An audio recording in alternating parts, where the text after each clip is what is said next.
Pilipinas bilang isang bansang sagana sa Dahil agrikultura. laganap pa rin ang gutom sa bansa, natatakot ang Department of Agrarian Reform sa posibleng food shortage kung magpatuloy ito. way to earn a living to feed. Bitin kapag walang-wala na sa budget. The province is expecting to lose at least half its crop.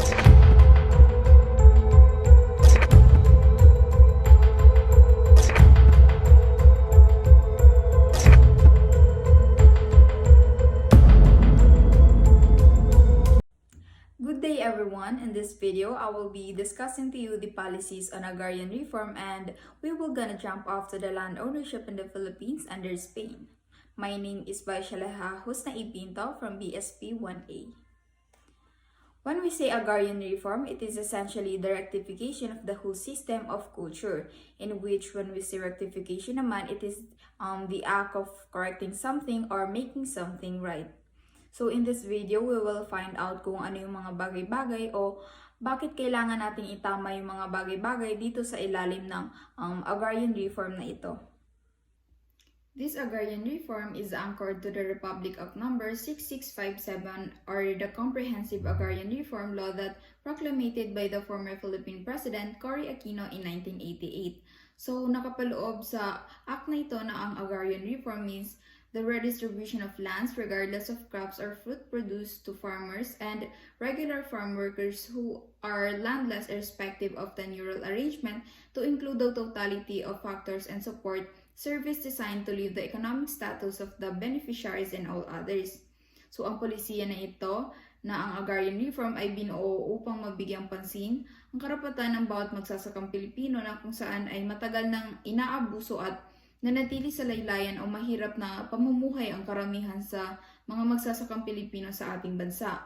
Ngayon, dahil sa pinagtibay ng ating former president na si Cory Aquino, mas nabigyang pansin ang pagbigay ng pantay-pantay na karapatan sa kanila. Naglalayo yun ito na magkaroon ng pantay-pantay na distribusyon ng lupa sa mga magsasaka at mayroong malaking katulungan sa pagpapaunlad ng ekonomiya ng ating bansa mula sa produksyon ng sektor ng agrikultura.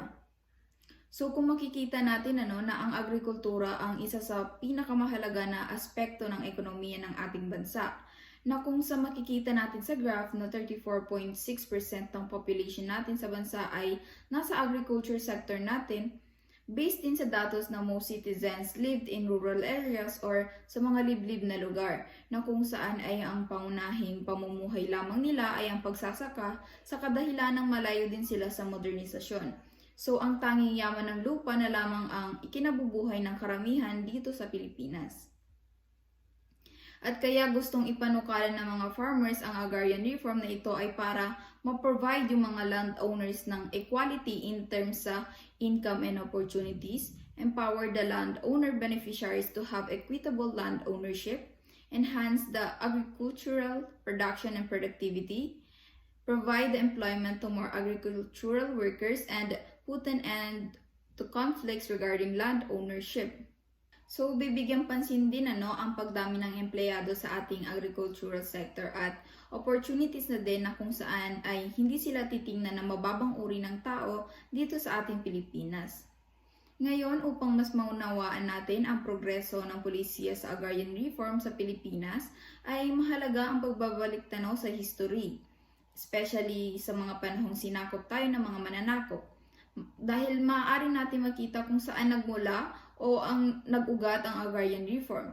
Ang mga mananakop na ito ay walang iba kundi ang panahon ng Amerikano at Espanyol, na kung saan ay ibabahagi ko sa inyo ang land ownership in the Philippines under Spain at ipagpapatuloy ni Ms. Sedic ang under America. So dumako na tayo sa the land ownership in the Philippines under Spain.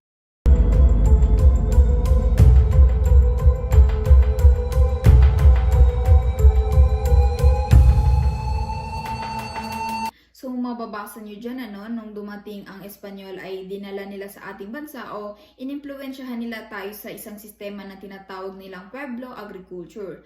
Pueblo is the Spanish word both for town or village and people, na kung saan sa ilalim ng sistema na ito ay ang mga komunidad sa nasa rural areas ay nakafocus lamang sa agriculture o ang pagtatanim.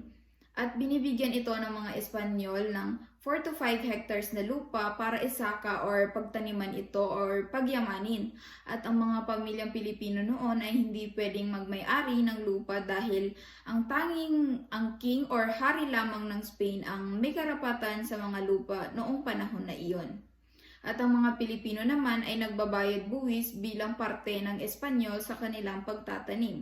In short, ang mga Pilipino noon ay nagiging dayuhan na sa sarili nilang lupain. Hindi rin sila binigyan ng karapatan kailanman na maging landowners kundi landholders lamang. Later on, there is what we call the Law of Indies or Leyes de las Indias. It is the entire body of laws issued by the Spanish Crown for the American and the Asian possession of its empire. They regulated social, political, religious, and economic life in these areas. Ibig sabihin nito, sila yung mga nangangasiwa sa social, political, religious, and economic life ng mga bansa na kanilang mga sinasakop. Through this law of Indies, the Spanish crown or the monarchy of the Spain awarded vast tracts land to friar land religious orders. So, ito yung mga Katolik kung saan binibigyan sila ng lupain para makapagpatayo ng mga churches. Ang pangalawa is repartimientos for Spanish military as a reward for their service or services.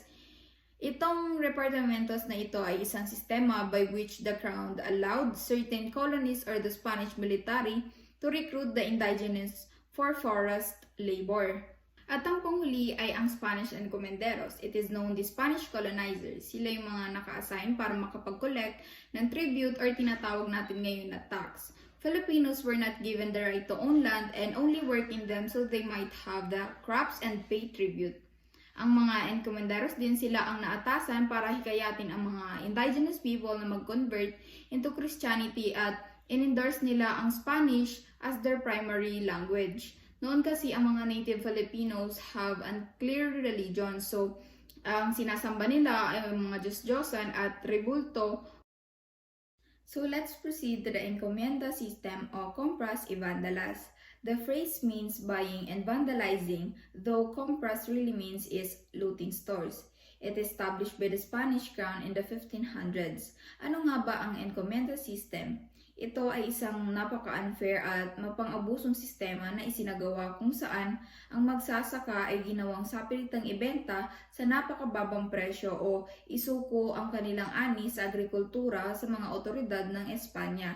At ang mga enkomenda ay muling ibebenta ito sa mas malaking halaga.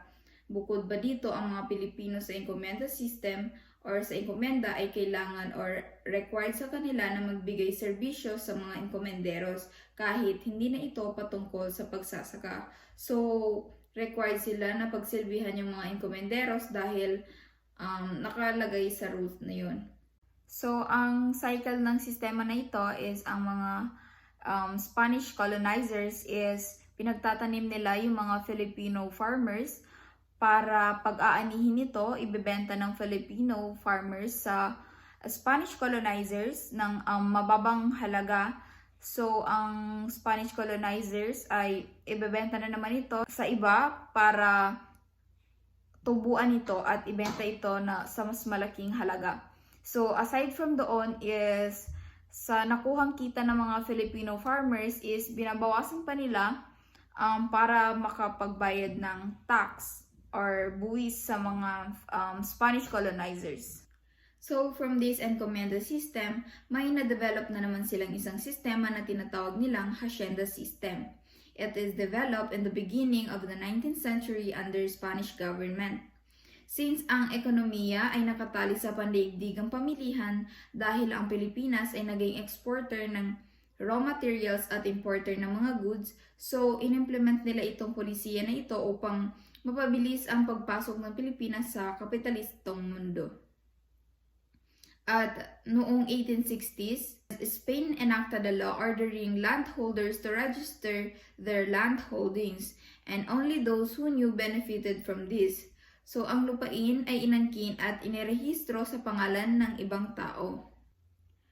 So, sa hacienda system, ang nangyari dito is nag-enact ng bagong law ang Spanish government na ipapa-register daw yung landholders or kumbaga renew.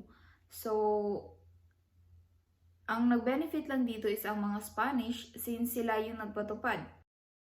So dagdag ko lang na hindi lang daw Spaniards ang nakinabang ng hacienda system, kundi meron ding taga-ibang Pilipinas na nakinabang ng mga mayayaman or matataas or may kaya na hindi rin nila inaware yung mga kapwa nila Filipinos na farmers na may hacienda system na nagaganap. Bagkus, ginamit din nila ito upang makakuha rin sila ng mga lupain at makinabang dito. So, hindi nila inaware ang mga Filipino landholders or yung mga taong nagmamay-ari talaga ng lupa para maangkin nila at makuha nila yung titulo. So, ang nangyari, ang Filipino farmers, yung mga maraming pamilya ng farmers is itatakwil daw or papaalisin dun sa lupa since wala na silang karapatan doon dahil hindi sa kanila nakapangalan yung titulo. So, ang ginawa ng mga Filipino farmers is walang magawa kundi sumailalim sa kapangyarihan ng mga taong ito. So, ang ginawa ng mga Spanish is, yun na nga, inalipin sila sa sarili nilang lupain. So, ito ang pangunahing dahilan kung bakit ang mga pag-aalsa sa Pilipinas noon ay hindi makawala-wala sa agrarian nature. Bago ang kolonisasyon, ang mga Pilipino ay may communal ownership of land, which is sa isang community na iyon ay pagmamay-ari na nila talaga ang lupain na kanilang tinitirhan. Not until ipinakilala ng mga Kastila ang mga sistemang naging mapait at pinagmumulan ng puot at kawalang kasiyahan para sa mga Pilipino. Ang religious order naman ang pinakamalaking may-ari ng lupa sa Pilipinas na naging pangunahing pinagmumulan rin ng pang-aabuso at pagsasamantala para sa mga Pilipino. But in the end, Filipinos fought the Philippine Revolution in a confluence of motivations. Tanging pinagsama-sama nila ang kanilang mga motivations para panghugutan ng lakas ng loob para labanan ang mga Spanish colonizer at para rin tigil na ang pang-aabuso sa Pilipinas at ipinaglaban nila ang Philippine Revolution. Pero sabi nila, the greatest desire daw for freedom would be the necessity of owning the land. So, ang definition ng freedom nila, if makuha daw nila ang lupa ng malaya at walang kumokontrol sa kanila. Upon the end of the Philippine Revolution, the revolutionary government would declare all large landed estates, especially the confiscated friar lands, as government property. However, the First Philippine Republic was short-lived.